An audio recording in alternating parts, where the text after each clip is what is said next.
Welcome to a program featuring interviews of state and federal candidates, as well as the incumbents from districts served by Clatsop, Marion, Polk, Tillamook, and Yamhill counties. I'm Ruth McEwen, an advisory council member serving Northwest Senior and Disability Services Advisory Council. I want to welcome candidates, incumbents, and advisory council members to the 2022 Candidate Forum, which is sponsored by our Senior Advisory Council and our Disability Services Advisory Council. Northwest Senior and Disability Service is a local governmental organization that provides Medicaid, Oregon Project Independence, Older Americans Act, and grants-funded programs. The mission of the Northwest Senior and Disability Services is to promote dignity, independence, and health, honor choice, and empower people. The assistance and support we provide consumers include information and assistance, in-home and community-based services, and financial and medical help, meal sites and home-delivered meals, option counseling, adult protective services, Medicare counseling, peer mentoring, money management, as well as health and wellness programs. Because of the number of state legislative districts that our service area covers, we have invited a large number of candidates to be interviewed. Each candidate has been given information on the format used in these interviews. Each candidate will be introduced by a member of the advisory councils.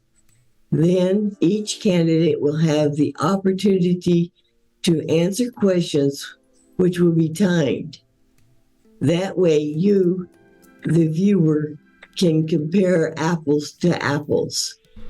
We thank these candidates for their willingness to share their views about services for Oregon seniors and people with disabilities. Hello, my name is Monica Adams. I am a volunteer on the Disability Advisory Council at Northwest Senior and Disability Services. Today I'm interviewing Romero Navarro Jr., who is a Democratic candidate for Oregon House District 21. RJ, thank you so much for being here and sharing your time with us today.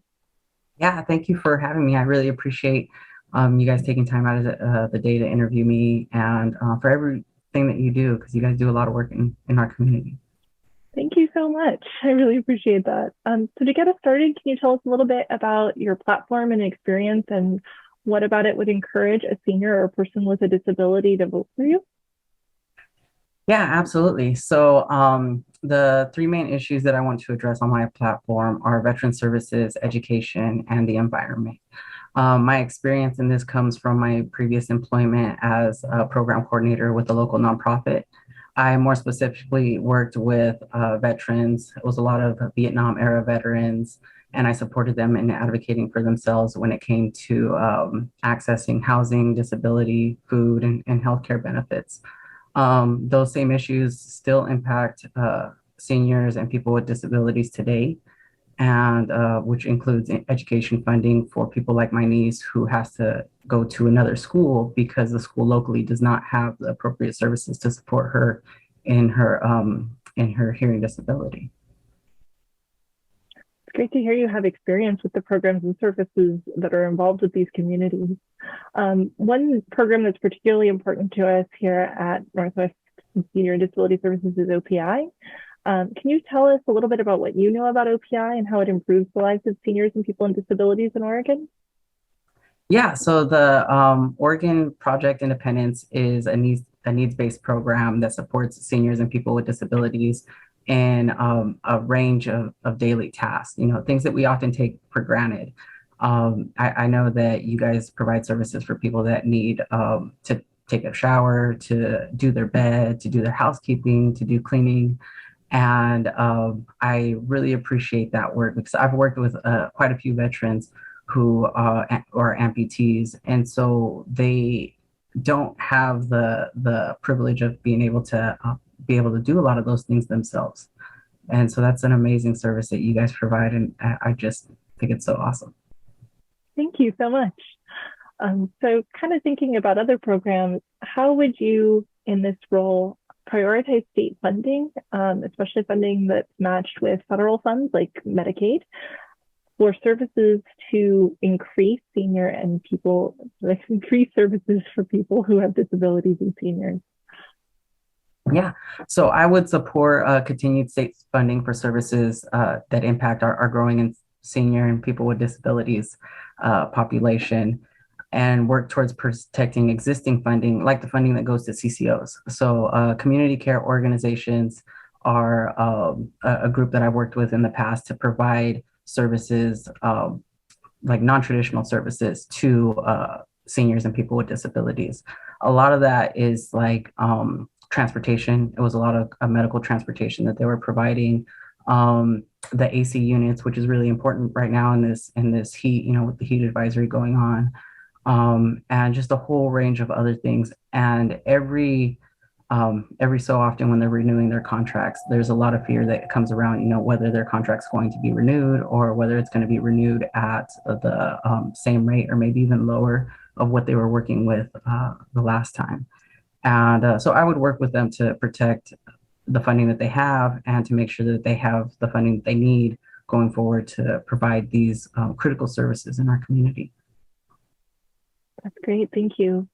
So speaking of kind of particular issues we see as a concern, there's an increased risk of homelessness and food insecurity right now. What are you planning to do on a state level so that seniors and people with disabilities don't face a lack of affordable housing and receive the appropriate nutrition that they need? Yeah, I think that at least the housing issue, it's building, supporting or giving incentives to builders who would like to build in our community. One thing that I've advocated for here in the Salem-Keizer area is pairing housing with new business construction, so that these new businesses that are being built have housing that's available to the community. The problem with that, though, is it affordable, right? And so we want to work with, at least I want to work with organizations like Arches.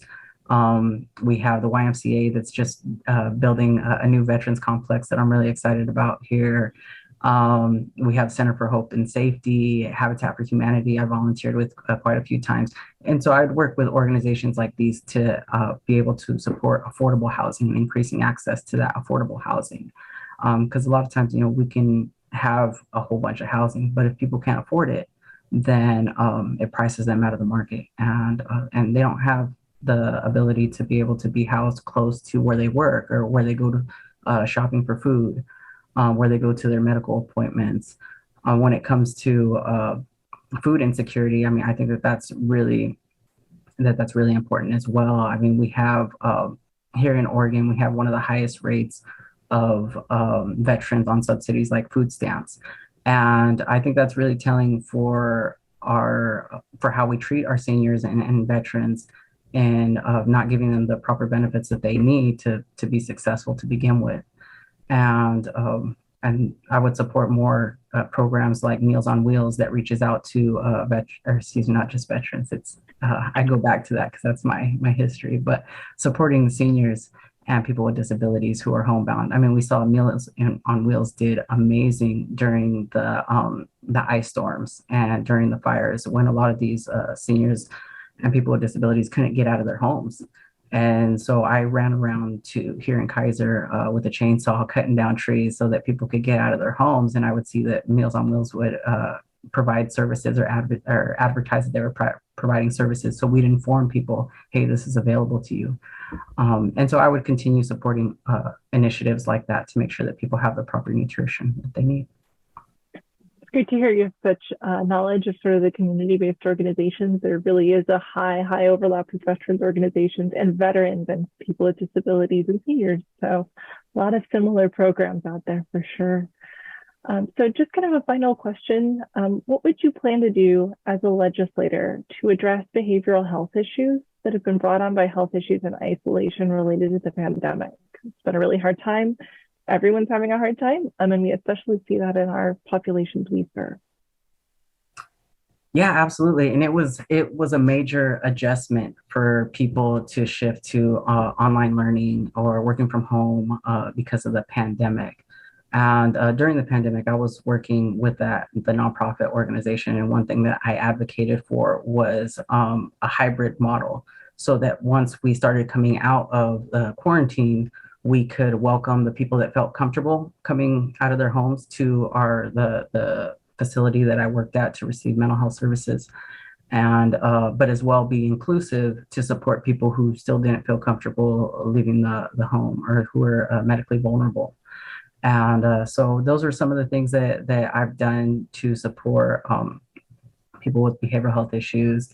A couple other things that I've done is I've championed local recovery on the water events, which is really awesome to me because that's what works for me.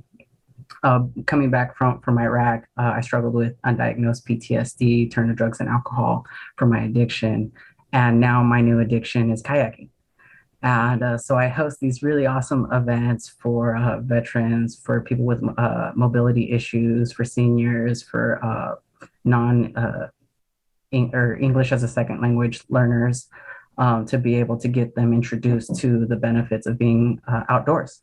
And so I would like to support initiatives like that so that agencies and the state, recognizes those as evidence-based treatment. Because a lot of times, a lot of these programs don't provide that service because it's not an evidence-based model, or it's not recognized as an evidence-based model. And so they shy away from being able to provide that service because funding doesn't cover it. And so I would advocate that that among other things are evidence-based treatments for individuals that are struggling with behavioral health issues. It'd be great to expand kind of with the definition of that to modern research for sure. Yeah. So RJ, thank you so much for taking the time to answer our questions today. I'm sure you have a lot going on right now. And for everyone watching, thank you for joining us today for this interview with Ramiro Navarro Jr., who is the Democratic candidate for Oregon House District 21. Bye, everyone.